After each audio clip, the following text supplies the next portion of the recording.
बालेश्वर में पालित है सरकारी मेडिकल कॉलेज क्रियानुष्ठान कमिटीर पूर्वतन सभापति स्वर्गत डाक्तर हरिश्चंद्र जेना 92तम जयंती।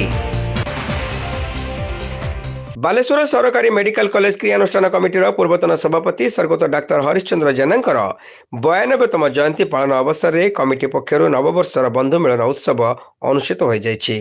डाक्तर जेना बासभवन परिसर में अनुष्ठित कार्यक्रम में सभापति निरंजन परिड़ा और कृषिकेश साहू मिलित भाव अध्यक्षता करथिले।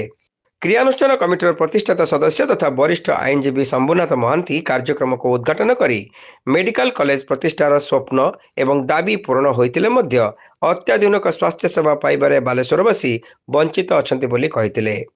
मेडिकल कॉलेज एवं सरकारी स्वास्थ्य सेवा केन्द्र मानकरे गुरुतर रोगर विभाग एवं आवश्यक विशेषज्ञ डाक्तर एवं स्वास्थ्यकर्मी न रहिबारु बालेश्वर रोगी माने जिला बाहर चिकित्सा पाई बाध्य हेउचंती बोली श्री महांती प्रकाश करथिले। एही अवसर में स्वास्थ्य सेवारे विशेष अवदान पाई फकीरमोहन मेडिकल कॉलेज अस्थिशल्य विभाग प्रोफेसर डाक्तर सरोज कुमार परिड़ा को संबर्धित कर जायतिला।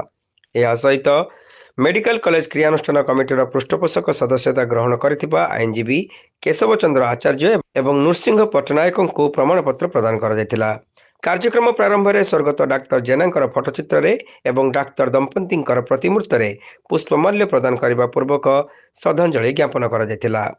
क्रियानुष्ठान कमिटीर साधारण संपादक प्रदीप दास, उपसभापति निरंजन राउत, उपदेष्टा गिरीश चंद्र दास, डॉक्टर केशव चरण पंडा, कुमुद रंजन गिरी, महिला सामुख्य नेत्री सरस्वती पंडा, वंदना विश्वास, ममता दास, कल्याणी नंद, अर्चना नंदी, कोषाध्यक्ष श्याम सुंदर जेना, अक्षय कुमार त्रिपाठी, नीलाद्री होता, सीताराम प्रधान, नवकुमार महांती, अभय मिश्र, दिलीप चक्रवर्ती, जिला वरिष्ठ नागरिक मंचर संपादक दामोदर नायक, अवसरप्राप्त कर्मचारी संघर सभापति इंजीनियर बनमाली नायक प्रमुख एथिरे निजर वक्तव्य प्रदान करथिले। कमिटीर जनसंपर्क संपादक गौरांग पाणिग्राही प्रारंभिक सूचना प्रदान करी समस्त को नववर्षर शुभेच्छा और अभिनंदन वार्ता जणाइथिले।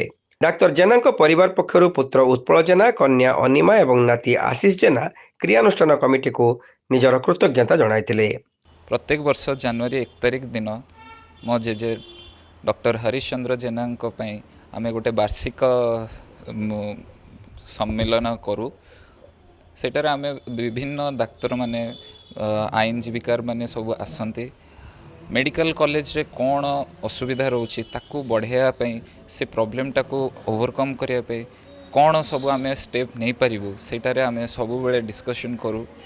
आगुरु मो जेजेंकर बहुत बड़ स्वप्न थिला कि प्राइवेट संस्था थाई कि भी गोटे नुआ गवर्नमेंट कॉलेज करवा, गोटे गवर्नमेंट हॉस्पिटल करवा देले जो सामान्य लोकंकर स्वास्थ्य रिलेटेड जहाँ भी असुविधा से माने जाइकी सेठी फ्री रे चिकित्सा करि परिबे।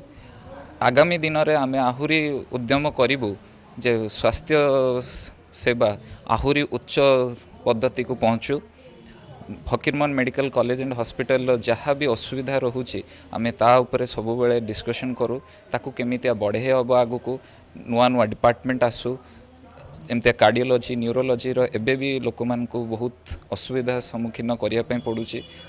तो आमर सब बेले जारी रुहे जे आमर सब वयस्क लोक मैंने भी आसते आम सब मिसिकी गोटे डिस्कशन करूँ जमती आगु को आहुरी हेल्थ फ्रेटर्निटी मेडिकल फ्रेटर्निटी आगु को आहुरी बहुत हाई लेवल जाई पहुँचू देले लोक साधारण लोक एससीबी कटक कि भुवनेश्वर एम्स एमितिया ना न धरिकी बालेश्वर लोक बालेश्वर ही चिकित्सा होंतु एटा आमर सब उद्यम रहे। श्याम सुंदर जेना, जतिन पात्र और जोगेंद्र मान्ना प्रमुख कार्यक्रम परिचालन में सक्रिय सहयोग करथिले। एथिरे क्रियानुष्ठान कमिटीर बहु सदस्य एवं डाक्तर जेना परिवार सदस्य उपस्थित थिले।